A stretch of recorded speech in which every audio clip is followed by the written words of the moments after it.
Hi there, and welcome to another episode of Screech Bond Commentaries. I am David Baron von Fabulous Lark, and this is my co-commentator.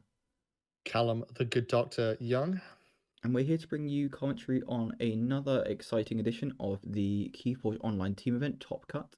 We're now at the quarterfinals, the top 8, and Indeed. we are going to be commenting over something of a Hamburg Atlanteans civil war. It is Tritons at Dawn as the Hamburg Atlanteans face off. I did like that one. That's good. And here we're looking at Irie Daly representing Hamburg Atlanteans 2 versus Shreds representing Hamburg Atlanteans 3. Mm-hmm. We're going to start with Irie Daly playing They Who Flirts with Cleavers. We are indeed. A frankly alarmingly named deck, but quite a good one. No, definitely. So the thing that I think brings my attention here is the Ember control, because there's a lot of it. So you're looking at 2 Infernuses, 3 Pismires, which obviously going to be huge against a number of decks, and an Effervescent Principle. So you sort of rack up the key cost with the Pismires until you can keep them off with either an Effervescent or a double Infernus. And I think that's going to be a lot of control throughout a game generally, right? It's quite hard to overcome that. Definitely is. And I think that in terms of like Ember control, in terms of other like Ember protection, it's got as well. You've got stuff like a Discombobulator, which is a very good way to protect your Ember and make sure that when you're playing that Effervescent Principle, you're making sure you're going to be able to play it at the correct time. So that's like just after you forge the key, and you've got enough though where you can stop your opponent forging without affecting your own Ember. And we'll see later that Discombobulator could be very big. And while you're keeping them off check, you have some pretty good tricks of your own. You do You've indeed. got some pretty decent rush. You've got the Fandangle and a Vault's Blessing, can do some work. You've got a very fast Logos. Yeah, the Vault's Blessing is good, but with only 8 mutants in the deck, it's not going to be the best Vault's Blessing. And if we are in a mass mutation mirror, it might not be the easiest card to get off. It might not. You probably want to combo with a Savage Clash to try and wipe their mutants off and then play a couple of your own. I think that the Dis is one thing that's really impressing me here. You said you've got those 2 Infernuses, you've got an Inspector, a Bonesaw, all very helpful, but double Mark of Dis can really swing a game. And also a Grim Reminder is going to be a big card here. Choose a house, archive each creature of that house from your discard pile. And as we were discussing previously before we started this chat, I think all 3 houses you'd be happy to use that Grim Reminder on, depending on the state of the game. Like, yeah, definitely. Getting back into Furnaces after you've made a Skixunode could be really good. 3 Pismires and a bunch of other Untamed. Getting Daughter, Tarato, and well, not a QMEX, but like I say, an Umbrabot. Really happy to do that as well, potentially. It's all pretty gravy. Just briefly mentioned Skixuna there. It is a rare, so we'll quickly go over it like we are wont to do. It's an Omega, which means it's the last thing you can do on a turn. Once you play it, your turn ends. And it's destroy each other creature. For each creature destroyed this way, gives Skixuna a +1 power counter. Now it's worth bearing in mind it's each other creatures, that's both friendly and enemy creatures. And in this Dis, with stuff like Inspector, Infernus, there's any with a Soulkeeper, for example. Well, Soulkeeper's not useful in this situation, but plenty of things you don't mind going to the discard, especially that Grim Reminder to bring them back. Yeah, so if you know you've got the Grim Reminder still coming up, you might see a bunch of things. And it's a very good board wipe. Kill everything. Excellent board wipe. Get yourself a big creature on the board as a result. Isn't disrupted by stuff like Stealth Mode, which is sometimes big. So just finally, just to briefly touch on the logos. I think the logos maybe is good. It's a solid logos. It's not some of the best logos you'll see from Mass Mutation, but it's got the kind of things you need just to kind of pull through your deck as much as possible. You've got the Sloppy Lab Works, you've got the Daughter, you've got the QMEX and the Eclectic Inquiries, and also just like a bit of removal in the Bouncing Death Clock too, all very handy. But I think it's a sign about how jaded we've become with Mass Mutation logos that we look at this 28 SAS logos and go, it's reasonable. There are better logos than Mass Mutation because it's pretty damn quick. It's definitely going to be quick at the blocks. You sort of got the double Sloppy Lab Work. It's my favorite card. An Enhanced Daughter, which is enhanced with, I'm looking, a draw. So more logos draw. Very nice, very nice. Well, everything can draws potentially go off. Oh yes, I could have worked that out much quicker if I was slightly sharper. Yeah. No, it's So I think, it's a very nice deck, and I think the combination of speed and Ember control is going to serve you very well. Touch of artifact removal, just in case you need it. It's a yeah, I solid think deck. It just kind it's of just a does a bit of everything. very strong all round deck, Mm. as reflected by the fact it's 86 SAS. Yeah, It's pretty high. it's all right. You know, it's fine. I suppose it's all right. But its opponent today is also Sanchez, 86 SAS. the deceptively dastardly. Sanchez, the Deceptively Dastardly, being played by Shreds, representing Hamburg Atlanteans 3. Hmm. So, this deck's very interesting because you have a frequent mass mutation combination, which is a lot of creature control with a lot of high expected and high raw ember. You So you've got do, sort of, yeah, and it's the big thing that's limiting this deck is the speed, and I think that's going to be what this match is decided on. Because what we saw 14 from yeah, from cleavers, and you know all that logos. This is 0. It's got nothing slowing it down. It's got nothing speeding up. You are playing this deck exactly as the cards come to you. yeah. But you do have a colossal amount of answers to things, basically. Hmm. So if your problem is ember, you have 3 Infernuses, Yeah, double Bonear thing, one last job with a good chunk of shadows creatures that you can purge. yeah. 7 of them, in fact. Yeah, and you've got stuff like Bonithings, which normally you'd be like a bit reticent to purge, but with the speed of this deck, you'd almost like be fine with it just because you're like, well, the likelihood of these coming back around is pretty slim anyway. Just Yeah, happy to give them a little purge just to get. Probably not going to make it through the deck more than once. I'll just highlight one nice job, which is purge each friendly Shadows creature, steal 1 for each creature purged this way. So you don't get to choose whether or not to purge things. It's literally just whatever Shadows creature on the board, they're getting purged. A card that originally debuted in KOTE and has come back from Mass Mutation. And Yeah. I think everyone was pretty happy to see it. It is historically quite strong. Yeah, definitely. But you also got a Rad Penny, which I think everyone is always happy to see in a Shadows, in an MM Shadows. One of the, I say maybe the best common in Shadows for MM. I could see that. You can make a case for Bow as well, but they're both pretty damn good. Definitely. And finally, we'll round it out with a talk about the Untamed, which Vault's Blessing is a card we saw in both decks. I think both decks is going to be a bit of a joust to play it, because with both decks with like kind of 8 and 9 mutants respectively, 9 for Sanchez, 8 for Cleavers, you know, there's going to be some turns where you just can't play Vault's Blessing because you're going to be potentially putting your opponent on check. And that mutant joust, let's call it, Mm-hmm. is, I think that's going to be our word of the day, joust. I like joust. It's a good word. Mutant joust is a big thing in this matchup because obviously Cleavers is going to rely on triple Pismire a lot. So really wants to have more mutants down than its opponent, which might be difficult given you have a lot of removal in the Untamed in Sanchez, but also a lot of mutants. It's got a Pismire of its own. It's got the 2 Dark Fairies. And there are mutants elsewhere in the shadows as well. I think one thing that's I've just realised about the Vault's Blessing as well, that it could be a very good finisher in this deck. When you've got the Key Frog and the 2 Dark Fairies, you can set it up with, say, a Vault's Blessing, get yourself a bunch of Ember, then play that Savage Clash with the Key Frog to win the game out of nowhere too. Yeah, and the key sheets are always good in terms of determining what's going on. Also potentially rapid evolution as well to make that Key Frog powerful enough where it's bigger, not the lowest power. Also, a couple of other damage pips floating around on some of the Untamed cards. Very true, very true. On Dark Fairy, on Evolution, on Pismire, on Ritual of the Hunt. So you might have a couple of ways to potentially kill off that Key Frog and gain Ember at the same time. Yeah, I'll just go over Ritual of the Hunt quickly. For the remainder of the turn, you may use unfriendly creatures as an Omni ability. So a good rare. I'd say in this, harder to use because you've got relatively few Untamed creatures and they are quite squishy. Yeah, this isn't really the deck for it. I'm always surprised to see, say, a Dark Fairy live a turn. Yeah. And I feel like if Dark Fairies live in a turn, you'd be tempted to take Untamed anyway. Probably, yes. So the question is, who do you think is going to win? I would, if I was a betting man, which I'm not, but if I was a betting man, I'd be putting my money on They Who Flirts with Cleavers.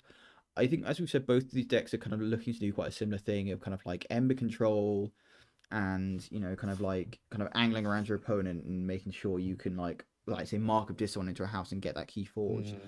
I think the thing is that They Flirts with Cleavers has that speed. which means that they're just going to be getting more threats out, more Ember out, giving Sanchez more and more things to deal with. I don't think Sanchez is going to be able to deal with it necessarily, would be my Yeah, take. I'm a little bit unsure about this. I think it's going to be a very delicate dance around each other's answers.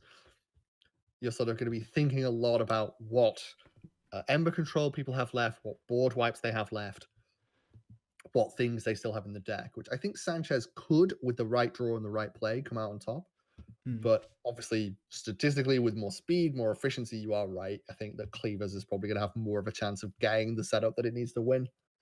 I think one thing that's interesting, actually, that is worth mentioning for all of these matchups we're going to be doing here is that these are all teammates. And presumably these are teammates who play against each Yes. other a lot and know these decks very Yeah. well. And have possibly lent the decks to each other for things, so have played them. Yeah. I mean, this is KOTE, right? So Yeah, it's an online team event. Yeah. I think we're going to be seeing some very interesting games of Keyforge where there's going to be a lot of kind of possibly bluffing, but also possibly like plays that we're not even going to recognize because these guys know these decks so well and know what the other deck is capable of. Yeah. That there is going to be a lot of like theoretical play that is going to be in the two players' heads. We're going to have to try and unfurl. I think that's going to be really big in this matchup. So if it sounds like we have no idea what's going on, that is the ever so clever reason that we don't know what's going on. Exactly. But yeah, we'll now see whether we do catch any of what's going on as we move on to the game portion of the episode. All right, let's do it. Good morning, everyone, and welcome to the game portion of the episode. And that's because it is morning for us, coming to you from 7 o'clock in the morning here. It shows our true commitment to the Keyforge cause. I and our lovely players today are in the glorious Central European time zone, so it's 8 a.m., practically noon. And we're looking at some pretty interesting opening hands here. Shreds, I think, is probably going to ditch that because you don't want the double bone thing super early. You don't, but you've got stuff like Essence Scale, you've got the Miasma Bomb, the Gleeful Mayhem early that you're not going to be too mad at. I'd consider but Irie Daly's mulligan into all three Pismires and a Toad there. He's got to be pretty happy with that. I don't know. Obviously, the keys aren't going to come until a bit later. Do you see the key from Shreds there as well? Interesting. Perhaps they know something we don't. Perhaps indeed. The Essence Scale is a pretty good early one. Just to clarify, we have Irie Daly at the top of the screen playing They Who Flirts with Cleavers, as you can see here. And on the bottom of the screen, we have Shreds playing Sanchez, the Deceptively Dastardly. Although, to be honest, not very deceptive. Very obvious what. He's going to be very good about it. Not subtle. And I believe we're probably going to see a Shadowstone here to get the Miasma Bomb out, get the Bone Nithings just down on the field. And we've seen all three ooh-woo from Shreds there. Shocked Pikachu face indeed. And the Grim Reminder in hand. Just ready, ready to take all of them again. Oh, and they're Reclaimed by Nature as well, so I can think we're going to see the Essence Scale be taken out very early this game, sadly. And we do see the Dark Wave killing only that Toad. Poor guy. Just wants to do some hopping around, and he's always getting murderized by... Accomplished even less than usual. Indeed. So probably on same turn from Irie Daly here. I made a very strong start. I would think so, yeah. You get the Reaps in, get the Reclaimed by Nature. Probably on the Essence Scale. I think the Miasma Bomb's less of a concern. We are seeing the Untamed. And that Essence Scale is no more. It's been purged. It has been purged. Right, pleasing. That's okay. What are we going to see from Shreds here? I think we're probably going to see the Dis turn. Just try and get rid of those Pismires with the Grim Reminders. Maybe even trying to purge a couple of them, which if he does so, I'm sure Irie Daly is going to be not best pleased when he has that Grim Reminder in hand. Yeah, definitely purge one. Can you get both? Not quite. Can you? Don't think you can no, get you can't actually. You can't. I was trying to see if there's any damage icons on Pain Reaction or Infernus, but sadly not. So, just go. Interesting. Yeah, it's going to take the Dis turn, purge at least one Pismire. And hey, there's 2 more Infernuses to go yet, so plenty more purge to come. Indeed, there is.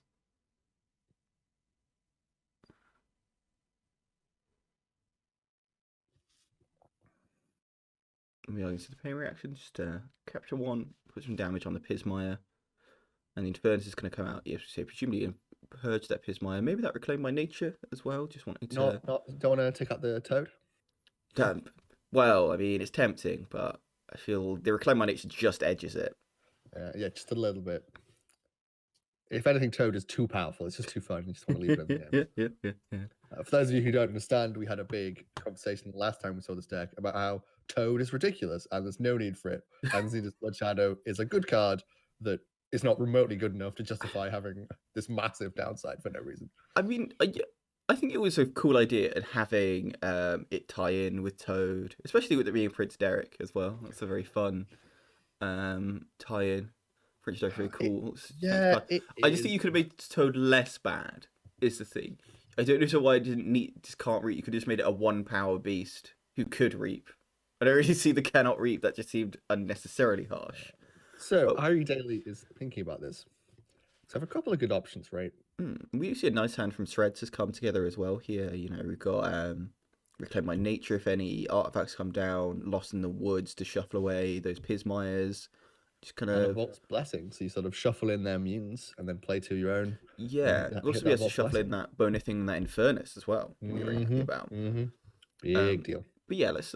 I think it is a difficult decision because you've got a lot of stuff in Irie Daily's hand that, especially in the disc, maybe isn't the ideal time to be using this. But yeah, you don't want a Grim Reminder this early at all.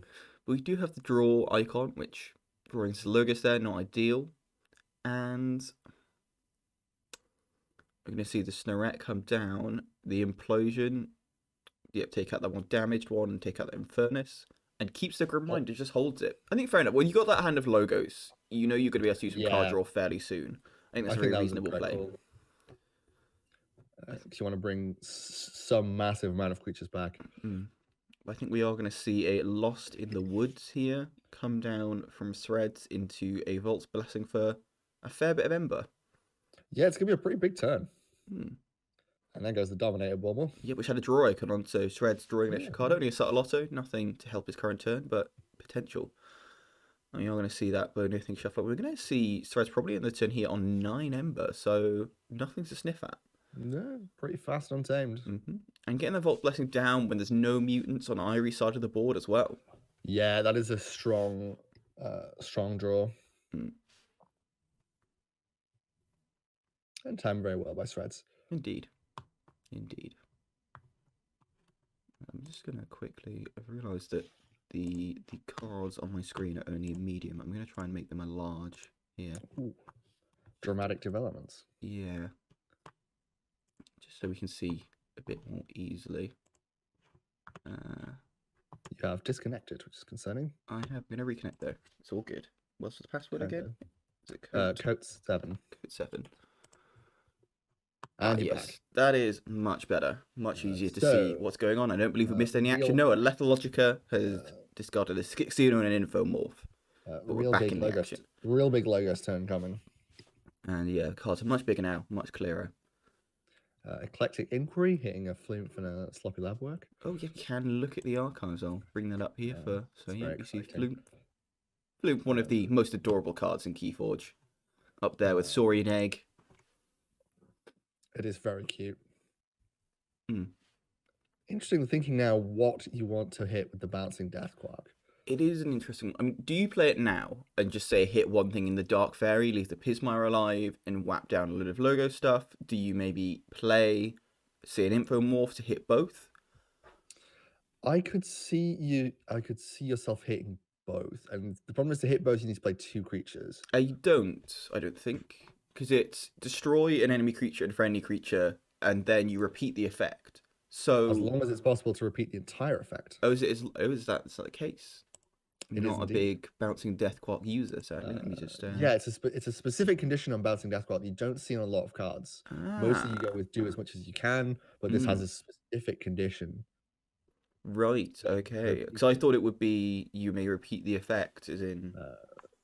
No, in the end, it's just... But I suppose that's to stop you being able to just like keep destroying an enemy creature, even though... in the end, has just played it to take out one enemy creature, the Dark Fairy. I think that's very sensible. Instantly has left the Pismire because I think wants to set up a big turn with a lot of reaping. And you're now outnumbering the Pismire with mutants, so Oh, you are as well, so that doesn't matter. lessening That the effect is impact. turned off. Yeah. So we're looking We at do see a potential here for a very big one last job from Threads this turn. You know, you've got 3 mutants there in hand, all 3 that you're not going to mind too much purging, and steal I 3 could see, Ember. I could see that. Go to check again. I think we are going to see that with the shadows coming down. So we see the subtle auto. Bone Nithing, going to put damage. Probably on that Pressiterato, I think is where I put it. That is the big threat. But the problem is that Tirado is going to live through the turn, and you're going to get 3 mutant reaps drawing 3 cards. It is, and we know, but obviously Threads doesn't. With that Vesta Principle in hand, I can't think Threads is going to be too sad about this one last job coming down now. Obviously not chuffed about it. You never chuffed to have someone steal 3 of your Ember, but if they're going to steal 3 of your Ember, best do it when you got an F Vesta Principle in hand. Pretty good. And with the sloppy legwork coming out of the archives as well, it's going to be a big cycling turn. It is, yeah. I mean, I'm going to see. So yeah, we're going to see these reaps coming down. We see the Infomorph here first. Professor Tirado always a little bit risky because it's all mutants. It's not just your own mutants. It is. Oh, is it all mutants? Yeah, so you kind of need to stick it on the board when you have more mutants than your opponent, or just don't care about them drawing cards that much. But 3 to 1, and with possible more coming down. We see 2 Mark of Disses in hand. This could end up with some big implications for the coming turns. We'll see what Threads puts down. I think maybe put the Discombobulator on the Infomorph here, just because the Infomorph isn't normally a threat, so you're now saying you need to deal with this Terato and this Infomorph. Yeah, maybe the Umbrabot as it's elusive. Very true, very true. Could see it going either way. I think with the spot removal in Threads' deck, though, yeah. Oh, just put it on the Umbrabot, fair enough. So it can't immediately just be fought off by the Pismire. You need to have some form of spot removal. Yeah, and then we have the sloppy lab work. I could maybe see the Savage Clash being discarded and say a Mark of Dis being archived. Is what I'd think to do. Possibly, yeah. You head on board. And board isn't really a thing that Threads needs too much with his deck either. No, it's not like a big, chunky deck. A mere 45 expected power. Or maybe archive the Grim Reminder even, although you are starting to get more and more things in the discard, so it's probably going to come up sooner. And if you're Threads, you're looking down the barrel of an uncomfortable 2/2/2 hand. You are. I feel like Dis seems likely just to be able to get rid of that Terato. I don't think you can really risk taking a turn where you let, Irie Daily reap and draw. I don't think so, no. That many more cards. I mean, I'm going to see the Amberspine Mongrel archived, and what was that discarded? Oh, the Amberspine Mongrel discarded, and was it the Grim Reminder archived? Yeah, Amberspine Mongrel, good, but you've got a Resurgence in hand, so you can just bring it back and play it. Very true, very true. Well, I would think the Resurgence would be used to bring back 2 of those Pismires, though. Maybe. Depends what you want to do in terms of Grim Remindering them. We do see Threads going up to check here, and the Rapid Evolution. Ah, yes, fighting the Terato with the Pismire. How did I not think of that? That's because that's the thing you can do. It is indeed a thing you can do. But we do see Irie Daily Forge, the first key, bringing it to 1-all. And we talked about in the deck chat the mutant balance now that's going to be quite crucial. Because obviously Pismire on the board, it's now a 10 power Pismire, but isn't doing anything for Threads just because it's got 2 mutants to 1. So I think this is an interesting decision here from Irie Daily. With the 2 Mark of Dis in hand, he could potentially think, well, if I Mark of Dis and Grim Reminder, I don't know how much Dis there is in the discard. Not much. There's not a great Grim Reminder available. This is the thing. No, there really isn't. So you maybe stick with the Untamed. You can bring back that Pismire and a Flume or an Emberspine Mongrel, depending on what you prefer. Get the Xenos Blood Shadow down, but Pismire and a Terato maybe. Ready to just drop that and then reap a couple times next turn. We're going to see the Resurgence here. Return Pismire and who will be correct? Thinking. The suspense. You were correct. The Pressiterato. Gosh darn. I am an hour later than you, to be fair. So Yeah, you've got that sharpness of an extra hour's sleep. We do see Xenos Blood Shadow down. So Xenos, I'm actually a big fan of Xenos Blood Shadow. I know people say, "Oh, Toad's too harsh for it," but it is elusive, hazardous 6, poisoned and skirmish. Like that's yeah, them some keywords. they are some keywords, to be fair. But unless you've got something to stick on it for some sort of purpose, it's just going to reap a bit. It is, but nothing wrong with reaping a bit. We'll see what it does in this matchup. Yeah. Now I think we'll likely see a dis turn here from Threads. Play the Picaroon, implosion it to get rid of Irie's Pismire, possibly. Maybe the Umbra bot with the Discombobulator. Maybe. But we're starting to see the kicker come in from They Who Flirts with Cleavers on top, and there's already a Pismire on the board, racking key cost up to 8, and they can drop another one next turn if they want. Yeah, and if this Pismire lives a turn, you've got the potential for a huge Volt's Blessing next turn. Absolutely.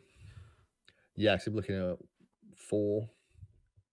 I can see it being a dis turn with the Picaroon, the Implosion, and the Waking Nightmare.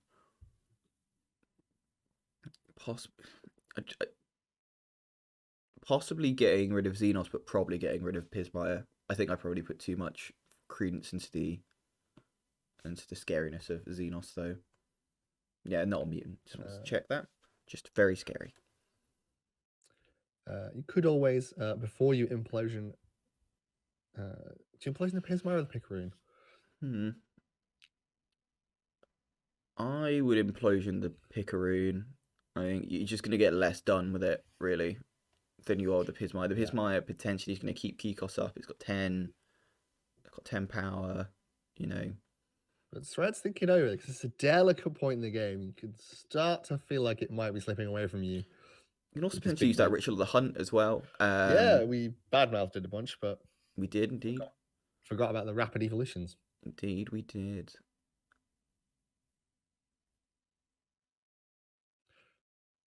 We're going to see the Implosion come down. Maybe even like you said, the Umbra, the Discombobulator being set up for future shadow stealing as well. I mean, yeah, because we really haven't seen much shadows until that one last job turn. Although we do see a damage a pip on the Rad Penny, so I think that's less likely. And true. the Pismire is the choice with the Waking Nightmare as well. Is he going to use the Ritual of the Hunt to reap and draw? Nope, not draw. Tirado is in hand, not on the board. Sadly not. He does crack the Ritual of the Hunt. Yep. And I'm guessing going for a reap here. I mean, it's not really worth killing the Infomorph, which is the only thing or the QMX for that matter. Yeah, and that's the only thing you can take out. Let's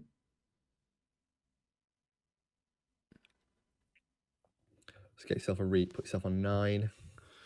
I think with the death, I think you're pretty actually. I think you probably are going to see an Untamed turn here from Irie just to ratchet that key cost up to say, okay, if you're going to forge, you're going to have to spend all your Ember to do it. The question is, do you... Oh no, you can do the Volt's Blessing because you use the Xenos to fight the Pismire, taking that out. Yeah, and then get yourself 3 plus a pip. Yeah, it'll be so 4 in total. That's makes sense. And so we are going to see Irie go up to 5, very rapid turn. And a very nice dis hand here. Oh boy, yeah, that's pretty good. So I think we're probably going to see the shadows here. Rad Pennies take out the Umbra bots, and then a Mutant Cut Person to Vandalize. Discards the Mutant Cut Purse. That is interesting. Because you're avoiding the Mark of Dis. Ah, yes, very astute. Very clever. This is something we touched on briefly in the deck chat as well, which is that these are two players who are in a team. They know each other very well, and they know these decks very well. And I suppose you're getting to the point now where if you're Stretch, you're like, I haven't seen any Mark of Dis as this game. And hasn't played Dis in a while. Yeah, and it'd be pretty devastating to be stuck in shadows at this point. So is just duking out of the way of that Mark of Dis by discarding the Mutant Cut Purse. Very astute from Shreds and very good play. Sees the uppercut coming. leans a different way. Yeah, I understand how Yeah, boxing works. clearly Callum is well versed in how pugilism works. Absolutely. And we are seeing the Vandalites. I think we saw the Infernus discarded there, and we are going to see that Umbrabot perish and Red Penny come onto the board. So And yeah, we are seeing here that if he hadn't have discarded that Mutant Cups and put it on the board, it would have been very problematic for Shreds. But we're starting to also see the potential of a closeout from Shreds with the Key Frog and the Savage Clash. But does have to get there. He does. I mean, you still got to get quite a bit more Ember to get up there. And I assume we're going to see a dis turn with, say, the Infernus coming down as well. I'm not 100% on that. I think you've got a decent-ish Logos turn. True. I'm just going to see what's in the draw. Drop to rock. I can't look at what's in the draw. Yeah, that we're not allowed to do. No, sadly not. We could probably deduce it if we were more I'm just looking here. See, there's not... So what we've had, seven logos in the discards, none in the purge, 2 on the board, 2 in the hands. So there's only 1 logos card in the deck.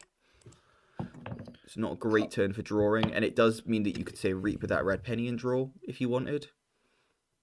True. It's difficult because there's not really great targets for Mark of Dis. One thing I think you could do is say, hit the Acumex with a Mark of Dis, just to destroy it, get yourself an Ember, activate that Bonesaw to come in ready to get you onto check, then play the Infernus and purge. Well, yeah, that'd be a pretty solid turn. And then maybe hold a Mark of Dis back. Yeah, it just really hurts to play a Mark of Dis and not get that effect. It does, but I think you at the moment you know that Shreds knows that kind of situation, and you're like, well, Shreds isn't going to play into this. He just isn't. Yeah, especially now that they've tossed that Mutant Cup Burst. You're like, okay, they know. Yeah, and you maybe even there's some kind of like head games there of like playing one Mark of Dis. Maybe they think, oh, okay, has he got the other one? The trouble is he's going to draw through the whole of the deck at that point. Yeah, I mean, there's so few cards. Yeah, so they'll know that he has it either in the archives or to hand. Yeah. Still got that Grim Reminder in the archives as well. Does, yeah. So I guess you Grim Reminder. Yeah, you got Untamed, maybe. Yeah, I think the Pismire, the Emberspine Mongrel is really useful as well. I'd definitely say that. But almost kind of wants more things to die before they Grim Reminder, but doesn't really have much time left anyway. I mean, I don't think there's that. The only thing that I'd say you really want is to be able to like use the Pismire before it dies. But even then, I think you don't want to wait around that long. I think this is, if you're going to use it, this is the time really. I mean, looking at what else there is that could go into this in the deck, I don't think there's really I think this is like the time, to be honest. There's no more Untamed you can put. Opposed Fandangle is the only thing. Yeah, especially as you would be reshuffling the turn after. So you'd have to use it then or lose all the value. So I think probably you will Grim Reminder something. I suppose the thing is that Irie is probably aware of the likelihood that Savage Clash. Okay. And we are seeing the Logos turn it is. It was Logos. Apologies. So that's just trying to re-archive it with sloppy lab work because you don't want to. Yeah, I see that. Discard maybe a Mark of Dis. Like I suppose Bonesaw actually is more likely. We'll see what the draws are as well. No, that's also true. Yeah, I keep forgetting. It's only going to be one draw though from the Infomorph. Yes, Cumex always strikes me as a mutant because it's sort of a definitive, but it's not. So robot, a little robot, teeny tiny robot. When Archimedes refuses a task, I send them X. Kehoe the Adventurer.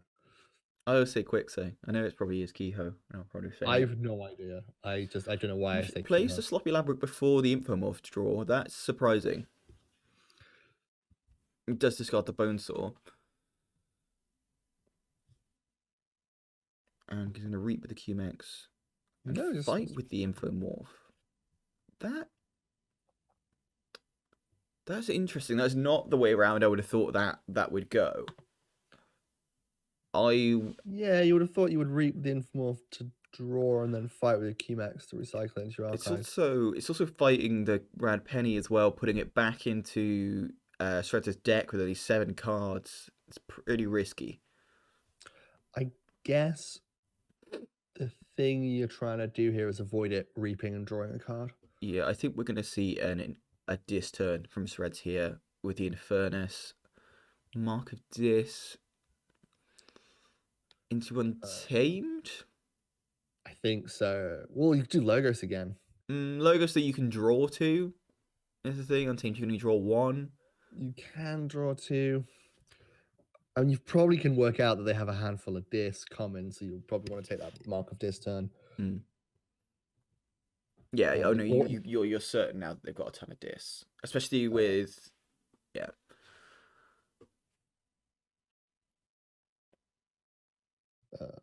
and you're going to avoid the Mark of Dis and put yourself on 4. And we do see the Mark of Dis onto the Pismire, into the Untamed, place the Infernus there. I think also wanting to play it just before Irie Daily flips their deck. Yeah, too. absolutely. So you get 2 players and take them off check, which they went to last turn, and we didn't even talk about. We're very much in the sort of back and forth head games at the moment. Yeah, and I think this is something that we identified in our chat as being something that was likely to come up here. But what do you purge? You're going to purge something with an Ember Pip on, but I'd say like purging a Pismire here or an Effervescent Principle. Yeah, you could probably hit one big target here. Discombobulator might even be worth hitting. Yeah, Stop the steal. Discombobulator and Infernus. Just Volt's Blessing and an Effervescent Principle. Volt's Blessing I'd be less worried about. I think it'd be because Irie doesn't have that big key cheat kind of thing that he can do, like Shreds does. Yeah, I think if it was me, I'd go for the Lethalogica and the Discombobulator. But we do see the Pismire, the Implosion. Interesting. Are they now going to draw into something to finish this with Keyfrog Savage Clash? No, they are not. Not quite yet. So yeah, we are going to see. We're going to see the Pismire. It's going to be able to reap and draw a card, and imagine the Xenos Blood Shadow is going to kill that Infernus. Yeah, you're still going to be on check at that point. I don't think you kill the Infernus. I think you want to Mark of Dis it in a second. Very true. Very true. Yeah, that's a good point. Good point. Well made. Questions as to what to do with the draw here, because also you've got the Grim Reminder in the archives, so you perhaps want to avoid the reshuffle. And I think you are going to, because you can only play Fandangle. Yes, you are. So you play Fandangle, reap, draw, but you have 6 cards, so you don't reshuffle. Indeed. But I think you're probably going to see. It's difficult because on the one hand, I think Shreds maybe wants to save that Savage Clash for using on his Keyfrog. Yeah. But on the other hand, you can't really leave this board alone. So you might just have to bite the bullet. What's he got left in the deck? Does he have something else with a damage pip? There's also what you potentially. I think you're going to see Shreds play the Savage Clash because he can leave the Keyfrog alive and again duking out of that Savage Clash. A Savage Clash out of that Mark of Dis. And yet picks up the archive. Interesting here. I don't know why you wouldn't want to draw that last card, because it wouldn't make him flip the deck. I suppose, presumably he knows what it is and knows it isn't a discard and knows there's not any point having it in hand. And you might as well just wait. But also then turn down the Reap with the Pismire. Could have. I'm not sure. I think it might depend on what that last card is. Yeah. But we don't know what that is. It's a strange one.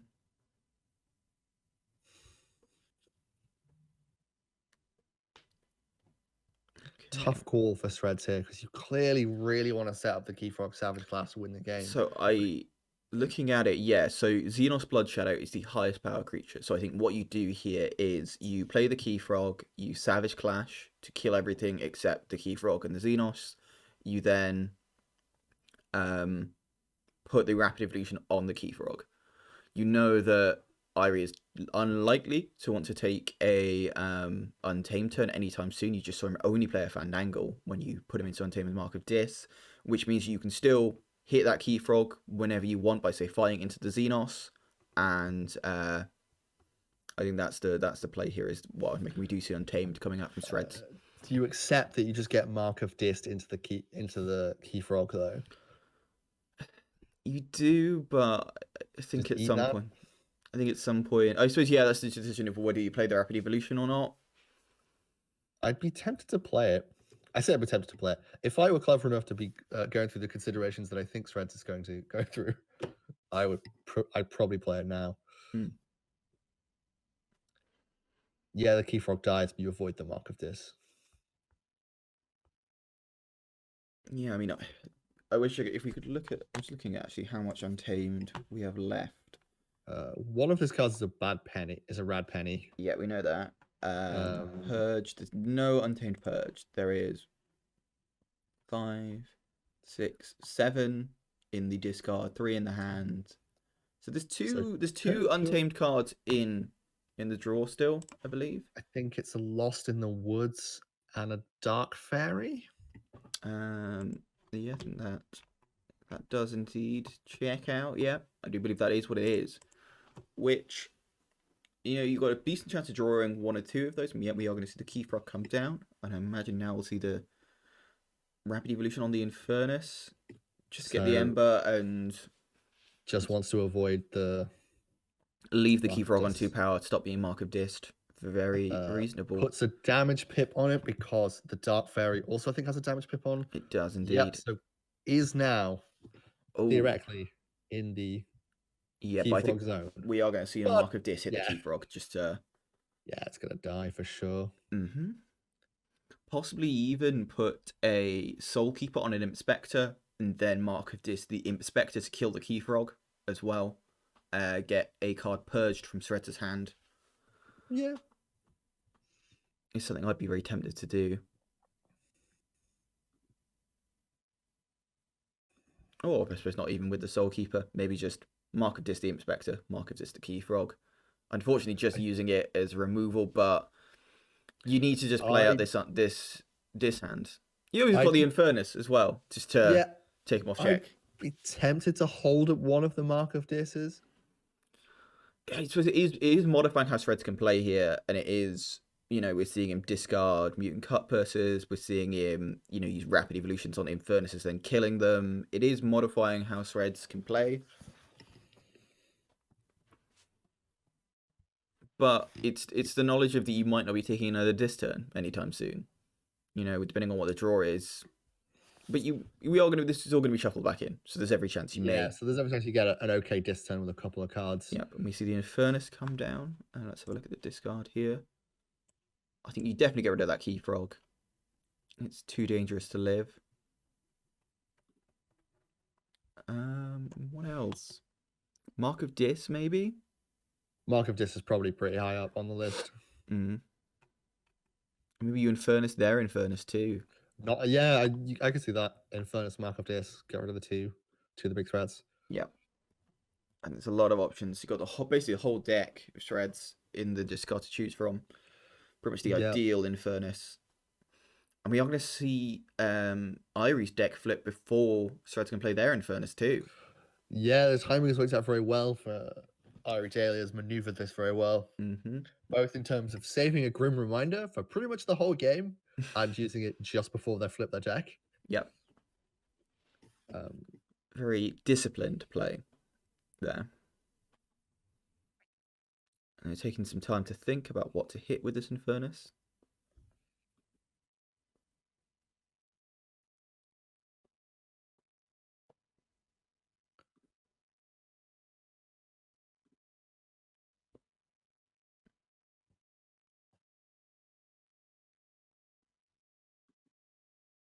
Because obviously this could be a big key turning point in the game.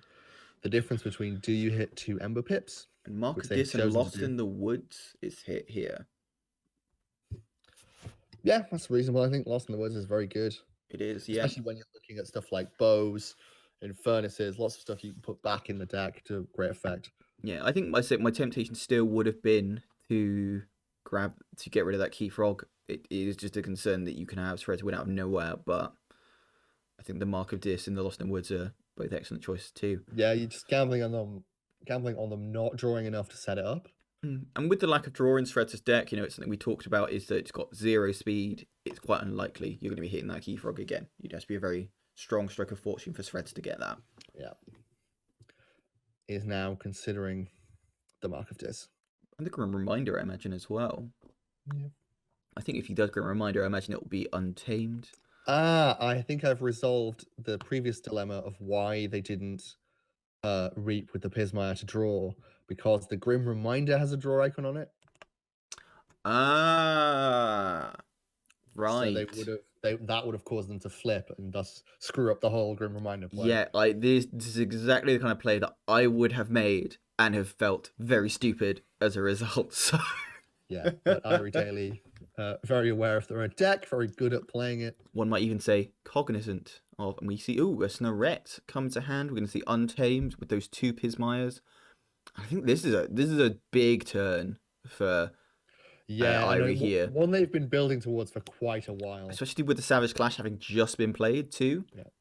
And we're going to see the Mark of Dis immediately redrawn as well. That's huge. And an Infernus.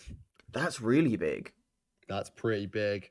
So could just Mark of Dis for days here. Yeah. Cognizant, by the way, one of our previous words for the day. And we see Threads there letting...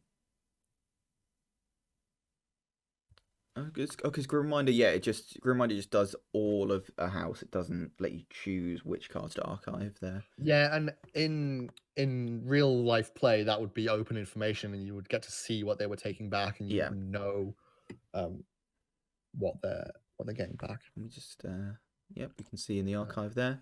We did have joust as a potential word for the day earlier in the deck chat, but we could have pugilism as another strong contender.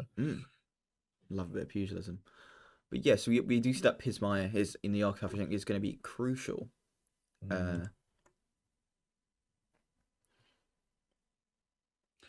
But 2 of them have been perched. Yeah, the only difficulty with this Infernus coming back around for Irie Daly as well is that I think we're going to be in a situation where both discards don't really have any pips in.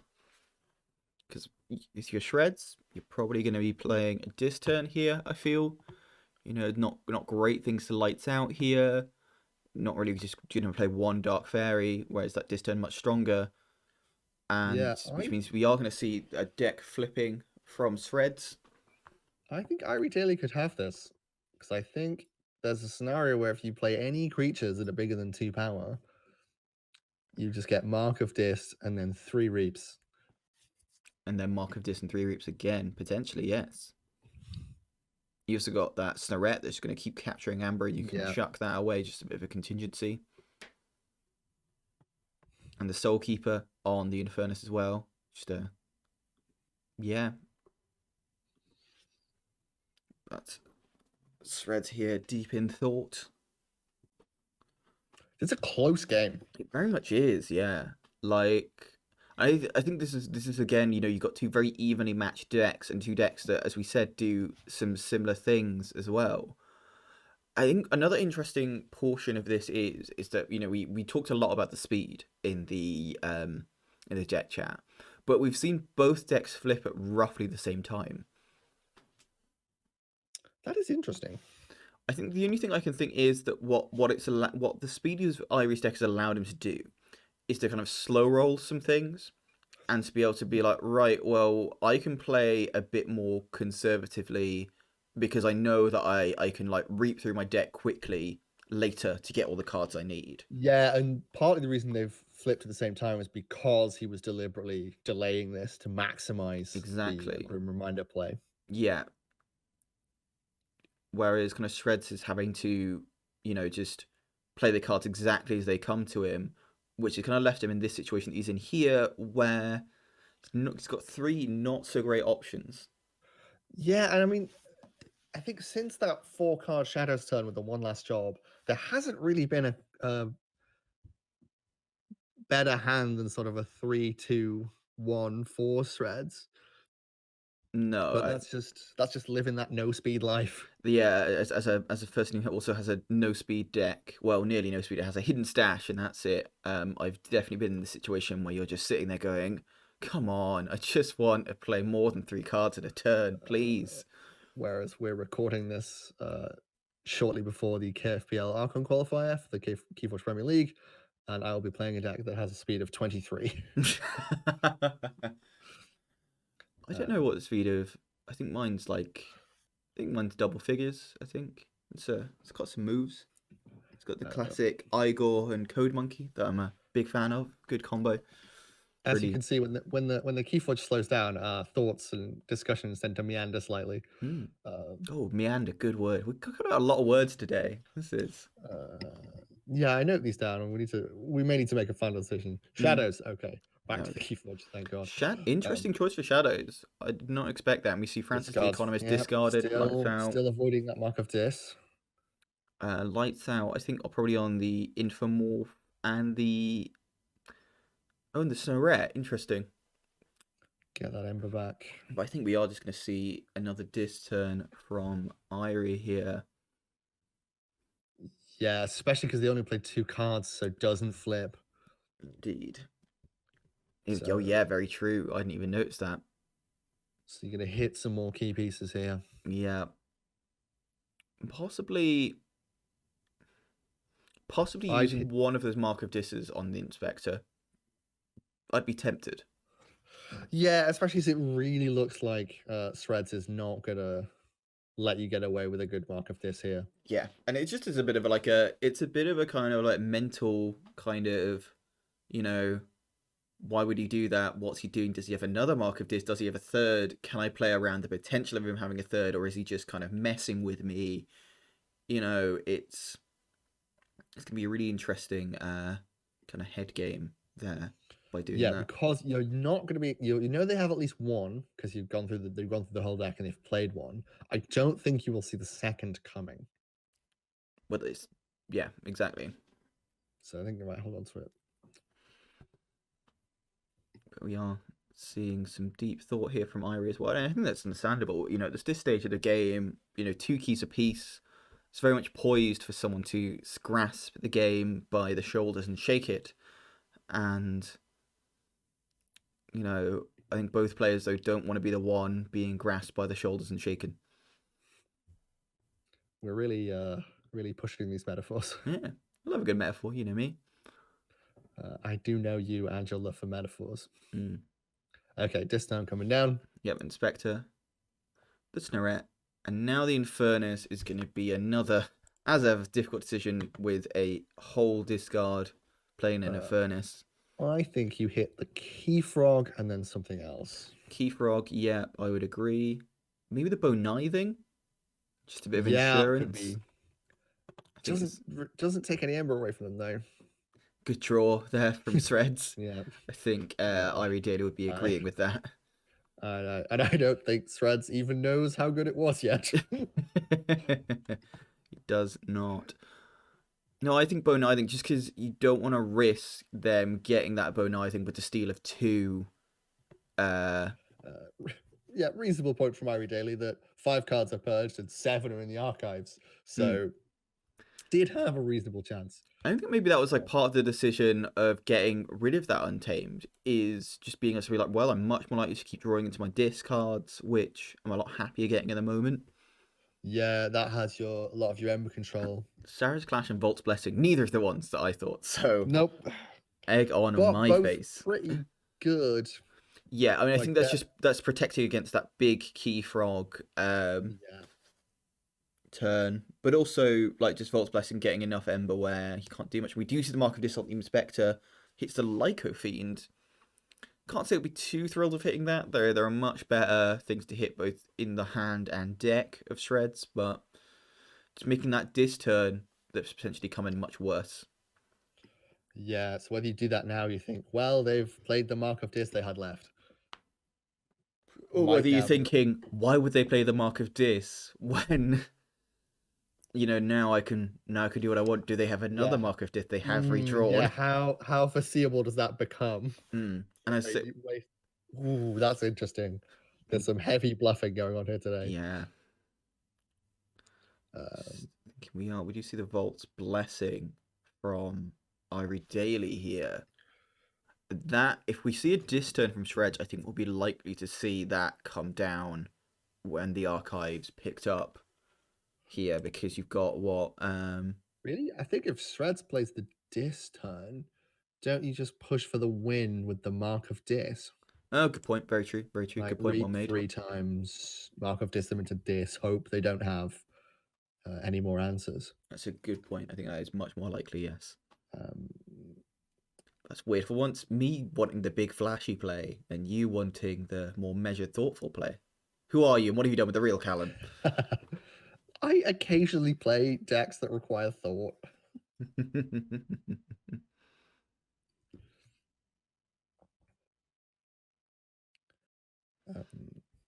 Yeah, well, there's Especially if you only might two wanna, options to hit in you the. might want to save the Pismire for stopping a key. Yeah, I suppose it's maybe whether he wants to hit his own discard just to get the 2 Ember off. Maybe at this point, but you're reshuffling. Which is whatever Got- you'll hit, the likelihood of Irie reshuffling again before this game closes out, I think, is slim. Yeah, fair enough. Hit thrown. Yeah, just to get the 2. And you see 11 cards purged for Shreds and 5 purged for Irie Daily here as well. I've just noticed that, and that is. Well, there are 5 Infernuses in this match. And a one last job as well. And an Inspector. Yeah. Purging for days. So, could gamble on the Dis turn to go to check, but Shreds has drawn an answer in 2/6 in Dis. You also have. Yes, the pain reaction. Yeah, with the capture icon. That's very true. So your options here are go big with Untamed and generate. We do see That's the what we're Untamed. gonna, There's no mutants on Shredder's board here, so you can safely Vault's Yeah. Blessing for 4 plus the Ember Pip, I think. Is it 4? Yes, 4. You're right. No, it'd be 4 plus the Ember Pip. You are correct. Snorret. Yeah. Pismire Fandangle. Indeed. And I think we do see the Vault's Blessing here up to 7. Yeah, and the problem, the reason why this I think is a good play is because obviously if you stop the check here, there's a Fandangle, which will probably put you well out of reach. Yeah. Well, the only creature in Irie Daily's hand is the QX, so True. not the most useful. But I think the only thing that keeps you in the game here is going Shadows. But you do have 2 turns of Shadows to keep you in the game. You've got this initial turn with the Red Penny and the one last job, and then you've got the Miasma Bomb as well. This, by the way, is I think why they purged the Savage class specifically. Definitely. Because you know you're going to be able to drop this big board.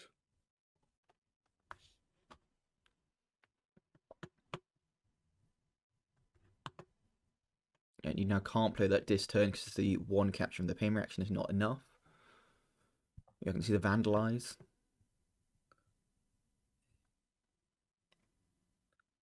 What are they going to vandalize away? The Bouncing Death Quark, very interesting. And we see the Rad Penny come down.